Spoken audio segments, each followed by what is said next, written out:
Recently मैंने एक कमाल की बुक पढ़ी जिसका नाम है the Falcon method, a proven system for building passive income and wealth through stock investing, जिसे लिखा है डेविड सोलियोमी ने। फैल्कन मेथड बेसिकली हमें ये सिखाता है कि कैसे स्टॉक मार्केट में हम बस कुछ सेट ऑफ मेजरमेंट से ये इवेल्युएट कर सकते हैं कि कौन सी कंपनी में हमें पैसे इन्वेस्ट करना चाहिए जिससे कि हम लॉन्ग टर्म में पैसे कमा सके। हमारा ये गोल होना चाहिए कि कैसे बिना किसी स्ट्रेस के हम अपने पैसे को ग्रो कर सकते हैं, और फैल्कन मेथड एक प्रूवन सोल्यूशन है हमारी सारी क्वेश्चंस के स्टॉक मार्केट के ऊपर। जैसे सबसे बेस्ट इन्वेस्टमेंट ऑप्शन क्या क्या है, क्या स्टॉक मार्केट सेफ है, स्टॉक मार्केट में कंपनीज कैसे काम करती है, कैसे पता करें कि कौन सी कंपनीज बेस्ट है जिस पर हम पैसे इन्वेस्ट कर सकते हैं, कंपनीज हमारे पैसों को लेकर हमें कैसे डिविडेंड देती है। और साथ ही साथ इस बुक में फैल्कन मेथड के थ्रू हमें 5 स्टेप की स्ट्रैटेजी सिखाया जाता है कि कैसे हम पैसे इन्वेस्ट करें स्टॉक मार्केट में और कैसे हम एक वेल्थ क्रिएट कर सकते हैं बिना कोई स्ट्रेस लिए। और इस मेथड को सीखने के बाद एक बिगिनर भी बिना किसी फाइनेंशियल कंसल्टेंट के पास जाए वो खुद ही डिसाइड कर सकता है कि कैसे उसे अपने पैसे को इन्वेस्ट करना है। ये बुक मुझे सबसे बेस्ट बुक लगी है और सबसे प्रैक्टिकल भी अगर आप स्टॉक मार्केट में अपने पैसे इन्वेस्ट करना चाहते हो तो। चाहे वीडियो की स्पीड ही क्यों ना बढ़ा दो आप, लेकिन मैं चाहता हूं कि आप इस वीडियो को बिल्कुल पूरे एंड तक देखिए। इंडिया में फाइनेंशियल एजुकेशन की बहुत ज्यादा कमी है और मेरा गोल इस चैनल से यही है कि मैं 10,000 लोगों को फाइनेंशियली इंडिपेंडेंट बनाऊं और उन्हें मोटिवेट करूं अपने हाई क्वालिटी वीडियो से। और मैं कभी भी वीडियो के लेंथ के ऊपर कॉम्प्रोमाइज नहीं करता हूं, क्योंकि मैं अपने देश को सबसे अमीर होता हुआ देखना चाहता हूं, जिसके लिए मैं रात दिन मेहनत कर रहा हूं और बुक्स पढ़ रहा हूं और उसे एनिमेटेड फॉर्म में आपके सामने लेके भी आ रहा हूं, जिससे कि आप मैक्सिमम बेनिफिट ले सके हर एक वीडियो से। डेविड सोलियोमी का सरनेम का मतलब ही होता है फैल्कन बर्ड हंगेरियन में। फैल्कन बर्ड एक तरह का हंटर बर्ड को कहते हैं जो अपने स्पीड और हंटिंग एबिलिटी से फेमस है। अगर मैं आपको ऑथर के बारे में एक ब्रीफ में उनके बैकग्राउंड के बारे में शेयर करूं तो डेविड हंगरी में पैदा हुए थे और उनके पेरेंट्स का डिवोर्स हो गया था जब वो सिर्फ 10 साल के थे। इससे उनकी लाइफ में एक बहुत बड़ा इम्पैक्ट पड़ा, क्योंकि इनकी मम्मी एक किंडरगार्टन स्कूल में टीचर थी और इनके पापा कुछ सालों में एक सक्सेसफुल बिजनेसमैन बन गए थे। और यही चीज इनको मोटिवेट किया कि मुझे भी फाइनेंशियली फ्री होना है बिना अपनी पूरी जिंदगी लगाकर और अपने रिलेशनशिप को बिना कॉम्प्रोमाइज किए या फिर उसे खराब किए कैसे मैं अमीर बन सकता हूँ। और बहुत सारे बिजनेसेस को सक्सेसफुल बनाकर और उसे बेचकर साथ ही साथ स्टॉक मार्केट में इन्वेस्ट करके वो सिर्फ 33 इयर्स के एज में फाइनेंशियली फ्री हो गए और अभी वो अपने पैशन को फॉलो कर रहे हैं, जो कि है लोगों को एजुकेट करना फाइनेंशियल इंडिपेंडेंस अचीव करने में स्टॉक इन्वेस्टिंग से। तो सबसे पहला स्ट्रैटेजी जो मैंने इस बुक से सीखा वो है stocks are the best investment option for people who are looking for passive income.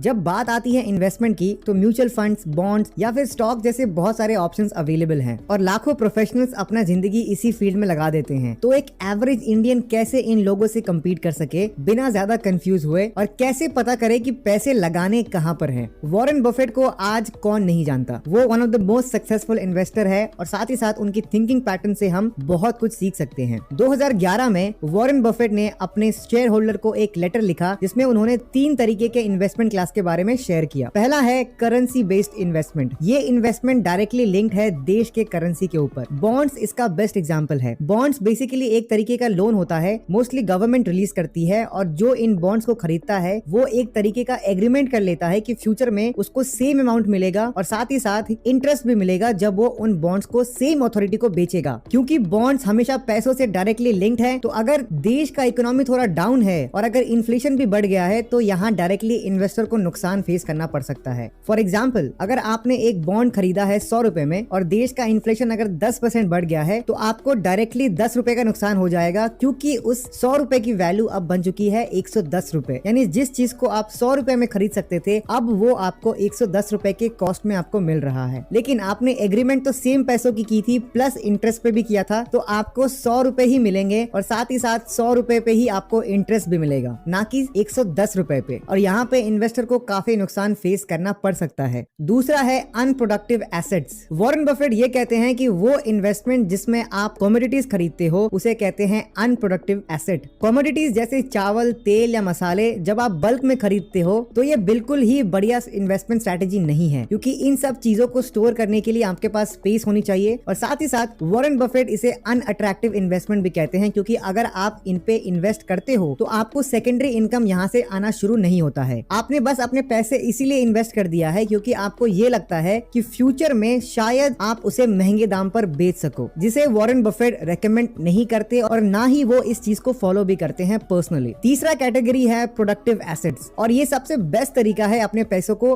Grow करने के लिए और साथ ही साथ एक लॉन्ग टर्म इनकम जनरेट करने के लिए। और सबसे best productive asset Warren Buffett के अनुसार है कंपनीज की शेयर लेना, यानी स्टॉक मार्केट में पैसे इन्वेस्ट करना। जब आप किसी कंपनी का शेयर खरीदते हो तो आप उस कंपनी के शेयर होल्डर बन जाते हो और शेयर होल्डर्स को कंपनी की प्रॉफिट शेयर मिलता है। फॉर एग्जाम्पल, अगर आपने विप्रो कंपनी की 10 शेयर खरीद ली है तो अब आप विप्रो के शेयर होल्डर हो, यानी विप्रो जो भी प्रॉफिट करेगा उसमें आपको भी मिलेगा डिविडेंड के रूप में, जो जनरली सालाना आपको मिलता है। और ये सबसे बेस्ट है इसीलिए क्योंकि आपके पास एक फ्रीडम है कि आप कभी भी अपने शेयर को बेच सकते हो मार्केट के हिसाब से। और जैसा कि आप इस फिगर में देख सकते हो कि यूएस में भी स्टॉक्स नंबर 1 पे है अगर आपको कहीं पे पैसे बनाने हैं तो इस स्ट्रैटेजी से हम सभी ने ये सीखा कि अगर आपको अपने पैसे को ग्रो करना है और एक सेकेंडरी इनकम जनरेट करना है तो सबसे बेस्ट तरीका है कंपनीज की शेयर्स लेना। और अभी आप शायद थोड़ा कन्विंस भी हो चुके होंगे कि स्टॉक्स में पैसे इन्वेस्ट करने के लिए, लेकिन उससे पहले ऑथर हमें ये सीखने के लिए कहते हैं कि कंपनीज काम कैसे करते हैं, जिससे कि आपको आइडिया मिल सके कि उन कंपनीज के बारे में और आप बढ़िया इन्वेस्टमेंट स्ट्रैटेजीज भी यूज कर सको।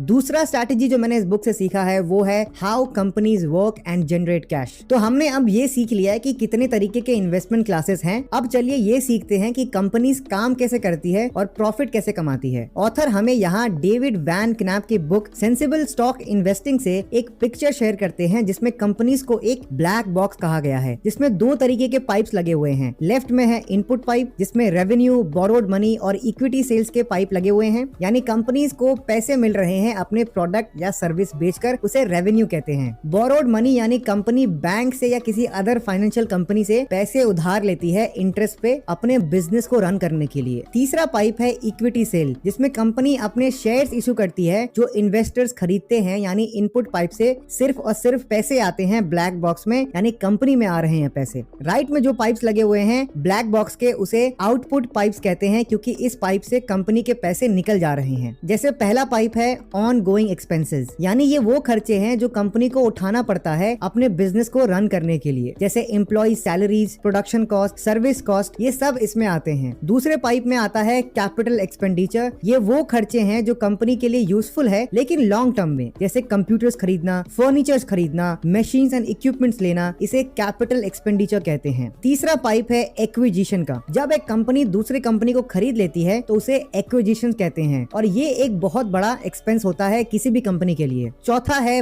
पेमेंट्स ऑन डेट, यानी जो पैसे बोरोड मनी पाइप से आते हैं, चाहे वो बैंक हो या कोई दूसरी कंपनी हो, उन पैसों को वापस करना पड़ता है किसी भी कंपनी को, वो भी इंटरेस्ट के साथ। तो इस पाइप से भी कंपनी की बहुत सारे पैसे चले जाते हैं। पांचवा पाइप है टैक्सेस, यानी हर कंपनी को गवर्नमेंट को टैक्स देना ही पड़ता है, जिससे भी ब्लैक बॉक्स से पैसे बाहर चले जाते हैं। सबसे इंपॉर्टेंट पाइप है इस पिक्चर में वो है प्रॉफिट का, यानी वो कंपनी इस पाइप से पैसे जो निकल रहे हैं उसे कैसे यूज करती है। ऑथर हमें रेकमेंड करते हैं कि हमें इसी पाइप पे सबसे ज्यादा फोकस करना चाहिए क्योंकि हर किसी को प्रॉफिट देखना और समझना और खुद किसी चीज में प्रॉफिट गेन करने में सबसे ज्यादा मजा आता है। 3 तरीके से कोई भी कंपनी अपने प्रॉफिट को यूज करती है। पहला है डिविडेंड्स देकर, यानी कंपनी ये डिसाइड करती है कि प्रॉफिट की शेयरिंग हम अपने शेयर होल्डर के साथ शेयर करेंगे, इससे आपको पैसे मिलते हैं। दूसरा है शेयर बायबैक मेथड, जब कंपनीज के पास एक्स्ट्रा पैसे होते हैं तो वो अपने ही शेयर खरीद लेते हैं ओपन मार्केट से, जिससे कि टोटल नंबर ऑफ शेयर्स की कंपनी की कम हो जाए और अर्निंग्स पर शेयर बढ़ जाए। तीसरा है रिटेन्ड अर्निंग्स, यहाँ पे कंपनीज उन पैसों को अपने पास ही रखती है, अपने कंपनी की ग्रोथ और एक्सपेंशन पे फोकस करती है। और अगर आप ध्यान से इस पिक्चर को देखेंगे तो आप देख सकते हैं कि इनपुट में चौथा पाइप रिटेन्ड अर्निंग का भी लगा हुआ है। हो सकता है कि आपको ये लगे कि इतना कुछ जानने की तो ना हमारे पास टाइम है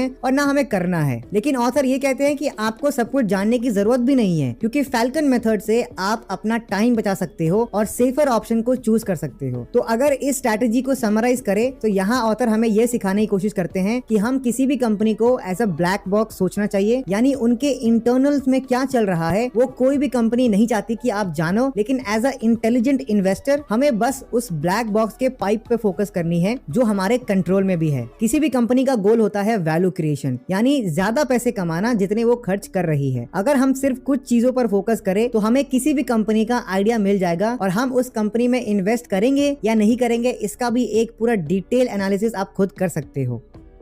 फैल्कन मेथड के 5 स्ट्रैटेजीज को समझने से पहले हमें फैल्कन मेथड के गोल समझना होगा। तो तीसरा स्ट्रैटेजी जो मैंने इस बुक से सीखा है वो है the goal of the Falcon method is to buy and hold. यानी ऑथर हमें रेकमेंड करते हैं कि हम सभी को एक ऐसा स्टॉक पोर्टफोलियो बनाना चाहिए जहां पर हम बाय एंड होल्ड टेक्निक को फॉलो करें। यानी आपको सिलेक्टेड कंपनीज के शेयर्स खरीदने हैं और उसे फिर लंबे समय तक होल्ड पे रखना है, यानी जल्दी बेचना नहीं है। ऑथर ये कहते हैं कि सिर्फ कुछ लोग ही बिल्कुल लैविश लाइफस्टाइल जीते हैं स्टॉक मार्केट से पैसे कमाकर, लेकिन ज्यादातर लोग क्वांटम इन्वेस्टिंग मेथड को यूज करते हैं। यानी एक ऐसा क्लासिक और पुराना मेथड जहां पर इन्वेस्टर्स कुछ सबसे बेस्ट शेयर्स खरीदते हैं और 1 साल तक वेट करते हैं, उसके बाद फिर बेच देते हैं और फिर से वो कुछ बेस्ट शेयर्स खरीदते हैं और फिर 1 साल बाद बेच देते हैं और ये प्रोसेस रिपीट होता रहता है। ऑथर के हिसाब से ये मेथड अच्छा है, लेकिन इस मेथड में एक पॉइंट को बिल्कुल इग्नोर करते हैं इन्वेस्टर, वो है साइकोलॉजिकल बायस। यानी इन्वेस्टर्स अपने इमोशन से भी शेयर्स खरीदते हैं। क्वांटम इन्वेस्टिंग मेथड के कुछ डिसएडवांटेजेस हैं, जैसे सबसे पहले इस मेथड में इन्वेस्टर एक लिस्ट बनाते हैं कंपनीज की जो 1 साल में अच्छा परफॉर्म कर सकती है, और मैक्सिमम कंपनीज ऐसी कंपनीज होती हैं जिसके बारे में उन्होंने कभी सुना भी नहीं होता है। तो ऑथर यहाँ पे एक सवाल पूछते हैं कि क्या आपको एक ऐसी कंपनी में पैसे लगाने चाहिए जिसका कभी आपने नाम भी नहीं सुना है। दूसरा डिसएडवांटेज है इस मेथड का, वो ये है कि बहुत ही ज्यादा इनकंसिस्टेंट है ये मेथड, क्योंकि बहुत बार कंपनीज 2-3 सालों तक अच्छा परफॉर्म नहीं करती है, तो इन्वेस्टर के पास उतना पेशेंस भी नहीं होता है कि वो इतने समय तक इन्हें होल्ड कर सके। क्वांटम इन्वेस्टिंग मेथड से एडवांस है फैल्कन मेथड। इस मेथड में ऑथर साइकोलॉजिकल और इमोशनल डिसीजन मेकिंग पर भी फोकस करते हैं, और बाय एंड होल्ड मेथड से लॉन्ग टर्म तक एक कंटिन्यूअस डिविडेंड पे आउट मिलता रहता है। और साथ ही साथ फैल्कन मेथड में सिर्फ और सिर्फ वेल नोन कंपनीज में ही इन्वेस्ट करना होता है, क्योंकि जिस कंपनी के बारे में आप सालों से सुनते आ रहे हो, तो एज अ इन्वेस्टर भी आपका ट्रस्ट ज्यादा होगा कंपेयर करें उन कंपनीज के बारे में जिनके बारे में आप कुछ सुना ही नहीं हो या फिर जिनके इंफॉर्मेशन बहुत कम है इंटरनेट पे। इस स्ट्रैटेजी से हमने ये सीखा कि कैसे इन्वेस्टर्स सिर्फ क्वांटम इन्वेस्टिंग मेथड को फॉलो करते हैं और क्यों हमें फैल्कन मेथड को यूज करना चाहिए, और साथ ही साथ फैल्कन मेथड इन्वेस्टर के साइकोलॉजिकल और इमोशनल डिसीजन मेकिंग पे भी फोकस करता है, और लॉन्ग टर्म में बाय एंड होल्ड मेथड से आपको ज्यादा रिटर्न मिल सकता है कंपेयर करें अगर हम क्वांटम इन्वेस्टिंग मेथड को फॉलो करते हैं तो। अब बात करते हैं फैल्कन मेथड के बारे में। फैल्कन मेथड में 5 स्ट्रैटेजीज हमें फॉलो करना है। पहला स्ट्रैटेजी है फैल्कन मेथड का, select group of top quality companies. तो अगर आप अभी कन्विंस्ड हो गए हो कि आपको स्टॉक मार्केट में शायद पैसे लगाने चाहिए, लेकिन उससे पहले आपको टॉप कंपनीज को सेलेक्ट करना होगा जो एटलीस्ट 20 साल से रेगुलर डिविडेंड पे कर रही है। ऑथर ये कहते हैं कि हमें डिविडेंड पे फोकस करना चाहिए, क्योंकि यही एक रिलायबल और ट्रस्टवर्दी स्टेटमेंट है कॉर्पोरेट रिपोर्ट्स में जो हमारे काम की है। वरना बाकी चीजों पर कभी कभी कंपनीज मैनिपुलेटिव डेटा शेयर कर सकती है, जैसे कि रेवेन्यू या फिर कैश फ्लो। एक एग्जाम्पल ऑथर शेयर करते हैं, एक कंपनी थी एनरॉन नाम की, जो कि एक इलेक्ट्रिक और नेचुरल गैस सप्लायर थे। 2000 साल में इस कंपनी ने ये क्लेम किया कि उनकी रेवेन्यू जो है वो 101 US बिलियन डॉलर्स है, और ठीक उसके 1 साल बाद यानी 2001 में उनका फॉल्स डेटा शेयर करना पकड़ा गया और उन्होंने बैंकरप्सी के लिए फाइल किया। बैंकरप्सी मतलब होता है कि आपने पूरे हाथ ऊपर कर दिए कि मेरे पास कुछ पैसे है ही नहीं, या फिर जिसे हम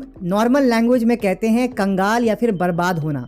आप सोच रहे होंगे कि 20 साल का डिविडेंड पे आउट क्यों, लेकिन 2 बहुत ही इंपॉर्टेंट रीजंस है जिससे कि हमें क्यों 20 साल से ज्यादा टाइम फ्रेम वाले कंपनीज को सेलेक्ट करना चाहिए जो रेगुलर डिविडेंड देता आ रहा है। पहला रीजन है कि आपको पता लग जाता है कि वो कंपनी ने मुश्किल वक्त में कैसा परफॉर्म किया है और अपने शेयर होल्डर का ध्यान रखा है या नहीं। दूसरा, आपको उस कंपनी की एबिलिटी के बारे में पता लग जाता है कि क्या ये कंसिस्टेंसी के साथ डिविडेंड पे कर रही है या नहीं, जो कि एक बिल्कुल परफेक्ट साइन है कि हमें उस कंपनी में इन्वेस्ट करना चाहिए कि नहीं। एग्जाम्पल से समझाऊं अगर इस अमेजिंग स्ट्रैटेजी के बारे में, तो डिविडेंड पेइंग स्टॉक्स क्या होते हैं? ये वो कंपनीज होते हैं जो अपने प्रॉफिट का कुछ पार्ट अपने शेयर होल्डर के साथ शेयर करते हैं। जनरली ये एक वेल रेपुटेड कंपनीज होते हैं जिनका मार्केट वैल्यू और मार्केट रेपुटेशन काफी अच्छा होता है। हमेशा हमें ये फोकस करना है उस कंपनी को चूज करें जिनका dividend pay out ratio at least 40% से ज्यादा हो। अब आप पूछेंगे कि डिविडेंड पे आउट रेशियो का मतलब क्या होता है। तो डिविडेंड पे आउट रेशियो का मतलब होता है कि अगर एक कंपनी 100 रुपए प्रॉफिट कमाती है तो उन 100 रुपए में कितना वो अपने शेयर होल्डर के साथ शेयर करती है। 40% यानी 40 रुपीज वो अपने शेयर होल्डर को दे देती है अगर किसी कंपनी का 100 रुपए प्रॉफिट होता है तो। जैसे कि इंडिया में अगर हम बात करें बजाज ऑटो के बारे में, तो ये एक 2 व्हीलर मैन्युफैक्चरिंग कंपनी है और इन्होंने लास्ट ईयर यानी 2020 में बजाज ऑटो ने 67% का डिविडेंड पे आउट रेशियो उन्होंने अपने शेयर होल्डर के साथ शेयर किया है, यानी अपनी प्रॉफिट शेयर किया है। और अगर हम इनकी लाइफ टाइम के बारे में बात करें तो बजाज ऑटो ने 40% से ज्यादा का dividend pay out ratio share किया है अपने शेयर होल्डर के साथ। और एक कंपनी के एग्जांपल दूं तो आईटीसी लिमिटेड पिछले 10 सालों से ऑन एन एवरेज 50% से ज्यादा का dividend pay out ratio share कर रहा है अपने शेयर होल्डर के साथ। तो इस स्ट्रैटेजी से हमने ये सीखा कि सबसे पहले कुछ टॉप कंपनीज को सिलेक्ट करना चाहिए जो 40% से ज्यादा डिविडेंड दे रही है कंसिस्टेंसी के साथ एटलीस्ट 20 सालों से, जिससे कि आपके पैसे बिल्कुल सेफ रहे और आप स्ट्रेस फ्री पैसे बनाओ।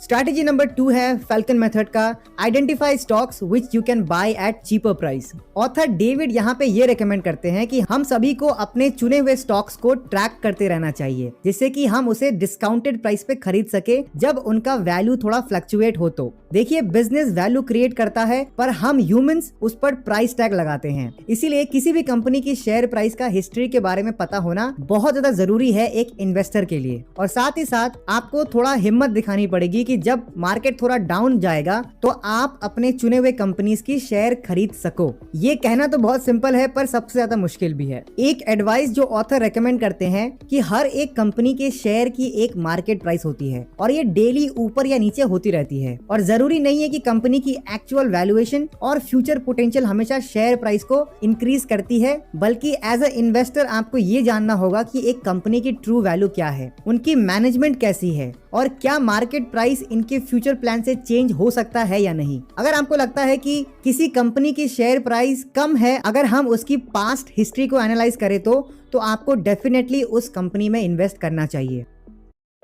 स्ट्रैटेजी नंबर 3 और 4 है फैल्कन मेथड का, filtering the shortlisted stocks and rank the survivors. अब हमारे पास कुछ कंपनीज हैं जो 20 साल से बढ़िया डिविडेंड पे आउट दे रही है, यानी हमारे पास शॉर्टलिस्टेड कंपनीज हैं, और अब हमें एक एडवांस फाइनेंशियल इंडिकेटर चाहिए जो शॉर्टलिस्टेड कंपनीज में से बेस्ट कंपनीज आइडेंटिफाई करने में हमारी हेल्प कर सके। फैल्कन मेथड में 3 फाइनेंशियल इंडिकेटर के बारे में हमें फोकस करना पड़ेगा। पहला है डिविडेंड यील्ड, दूसरा है फ्री कैश यील्ड, तीसरा है share holder yield. Dividend yield का मतलब होता है कि कोई भी स्टॉक फ्यूचर में कितना डिविडेंड देगी कंपेयर करे अगर उसके आज के प्राइस से। एग्जाम्पल, अगर एप्पल हमें 100 रुपए साल के दे सकती है उसके एक शेयर से जिसकी कीमत है आज 1000 रुपए, तो इसका डिविडेंड यील्ड होगा 100 डिवाइडेड बाय 1000, यानी expected dividend divided by current price of the stock, यानी 0.1 या 10%। फ्री कैश फ्लो यील्ड एक ऐसा सिलेक्शन क्राइटेरिया है जो मैक्सिमम इन्वेस्टर्स ध्यान नहीं देते हैं। सिंपल शब्दों में अगर मैं आपको समझाऊं तो फ्री कैश वो पैसे होते हैं जो कंपनी के पास बचते हैं जब कंपनी ने सारे जरूरी ऑपरेशन कॉस्ट में पैसे लगा दिए हैं, और जो पैसे अभी कंपनी के पास एक्स्ट्रा है और उसे फ्री कैश कहते हैं। Free cash flow yield calculate करने के लिए हमें कंपनी की फ्री कैश फ्लो को टोटल नंबर ऑफ शेयर से डिवाइड करना पड़ेगा और इससे हमें फ्री कैश फ्लो पर शेयर मिल जाएगा। और अब उस फ्री कैश फ्लो पर शेयर को हमें उसके करंट मार्केट प्राइस से डिवाइड करना पड़ेगा। अगर आपको ये थोड़ा कॉम्प्लिकेटेड लग रहा है तो मैं आपको एग्जांपल से और इजी कर देता हूँ। कंपनी जैसे फॉर एग्जांपल सैमसंग के पास 2000 रुपए का फ्री कैश फ्लो है और मार्केट में सैमसंग के कुल 1000 शेयर्स अवेलेबल हैं, तो फ्री कैश फ्लो पर शेयर होगा 2000 डिवाइडेड बाय 1000, यानी 2 रुपए। और अगर सैमसंग के एक शेयर का कॉस्ट है 20 रुपए तो फ्री कैश फ्लो यील्ड निकलेगा 2 डिवाइडेड बाय 20 रुपीज, यानी 10% या फिर 0.1।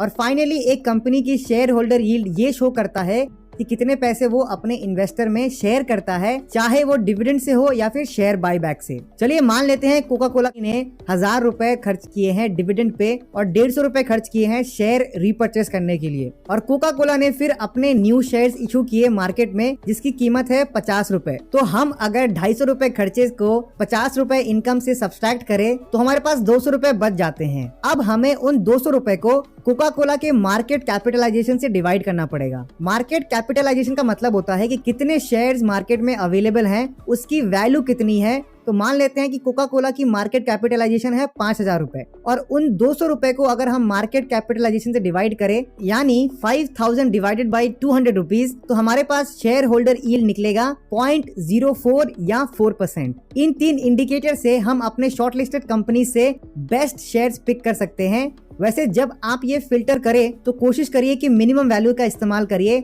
और आप देखेंगे कि आप बहुत कम कंपनीज इन फिल्टर से बाहर निकलेगी, यानी आपका इन्वेस्टमेंट और भी ज्यादा सेफ रहेगा क्योंकि आप इतना कुछ कर रहे हो। फैल्कन मेथड में अब हमें रैंकिंग करनी पड़ेगी कंपनीज की, और इसे करना काफी ज्यादा इजी है। मान लेते हैं कि उन 3 फाइनेंशियल इंडिकेटर्स जैसे कि dividend yield, free cash flow yield और शेयर होल्डर यील्ड से 2 कंपनीज ने अच्छा परफॉर्म किया है, यानी stock A and stock B. लेकिन अब सवाल ये आता है कि इनमें से आप रैंक किसको कैसे करोगे, यानी स्टॉक ए को फर्स्ट रैंक मिलना चाहिए या फिर स्टॉक बी को फर्स्ट रैंक मिलना चाहिए आपके प्रेफरेंस लिस्ट में। इसके लिए हमें सबसे पहले परसेंटेज में उन 3 फाइनेंशियल इंडिकेटर का रिजल्ट लिखना पड़ेगा और उनको फिर ऐड करके 0.333 से मल्टीप्लाई करना पड़ेगा, जिससे कि स्टॉक ए और स्टॉक बी का पॉइंट्स आपको मिल जाएंगे कि कैसे रैंक किसको पहले करना है। मान लेते हैं कि स्टॉक ए का डिविडेंड यील्ड है 5%, फ्री कैश फ्लो यील्ड है 7% और शेयर होल्डर यील्ड है 10%। तो अब आपको इन तीनों परसेंटेज को ऐड करना है और फिर 0.333 से मल्टीप्लाई करना है, तो स्टॉक ए का वैल्यू निकलेगा 7.3%। स्टॉक बी का डिविडेंड यील्ड है 10%,